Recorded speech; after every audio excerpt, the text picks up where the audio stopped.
Many people consider Zinedine Zidane to be one of the greatest footballers of all time, although many people of younger generations are unaware that he ever played the game. The manager of Real Madrid achieved something that no other coach in the history of football had ever done before. As a manager, he is the only person in history to have ever won 3 straight titles in the UEFA Champions League. Hello everyone, and welcome to another video. Today, we'll be looking at how good was Zinedine Zidane actually? Yeah, you heard it right. In addition to that, he triumphed over one of the most formidable Barcelona teams in recent memory to take home the La Liga championship in the 2016-17 season. All of this is excellent news for younger people who follow Real Madrid on the football pitch. What if, though, I told you that Zidane is, in point of fact, one of the top 10 best players in the history of football? If something were true, how likely is it that you would believe it? The caliber of play that he displayed out on the field was unlike anything that I've ever seen or played before in my life. Zidane brought the sport to an artistic level that now only a few select players in the world are able to compete at. This individual's play on the football field was akin to the way an auteur would perform music or write poetry. When you saw him play football from a distance, there was no question as to who was cradling the ball in their hands. Zidane possessed a one-of-a-kind playing style that had never been seen before by any other player. Zidane was always compared to Ronaldinho since they played in the same position on the field, despite the fact that Zidane was older than Ronaldinho.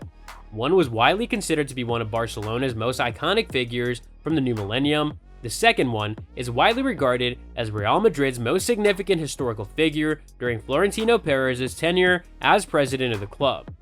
But both are regarded as magicians when the ball is at their feet, and both of them play a version of the game that is distinctively their own.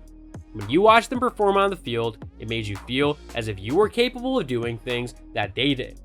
Zidane had a more steady tempo compared to Ronaldinho's lightning speed, but both of them made it look like it was no big deal. When Zidane held possession of the ball, it seemed like time had virtually stopped, in contrast to the Brazilian's quick flicks and trickery. Every long pass that was given to him and every stride that he took over were both performed with great care. Everything on the field slowed down whenever he had possession of the ball. There was also the impression that the rest of his teammates elevated their game while he was on the field with them. Very few football players throughout the history of the game have had the potential to influence the play of a whole team. In terms of accolades, Zidane finished his career by achieving all that any other European footballer could only hope to achieve in his career. After leaving Bordeaux, he was picked up by Juventus, an Italian club, and that's where his journey began. Zizou experienced what it was like to win a league championship while playing for the Bianconeri. Yet, he also experienced what it was like to come in second place in the Continental Final. The individual was unsuccessful in both of his attempts to win the UEFA Champions League, but his first taste of vindication came while he was playing for France in the 1998 World Cup when they won the tournament and set a new record for most goals scored. As a result of this achievement, Zizou went on to win the UEFA Euro 2000 and become a phenomenon all over the world. He had finally reached the level of steadiness required to compete for the most prestigious club in the history of football. It was during the 2002 final of the UEFA Champions League that he scored the famous volley for Real Madrid, which catapulted him into the international spotlight. It is not about the numerous trophies he won, rather, it is about the game that he developed throughout the years while he was at the peak of his career. In typical Zidane manner, he opted to call it quits in 2006 while he was at the pinnacle of his career and playing under his own terms. We're all familiar with the anecdotes that have been told about that World Cup final match versus Italy and the authoritative way in which he left the field in that evening.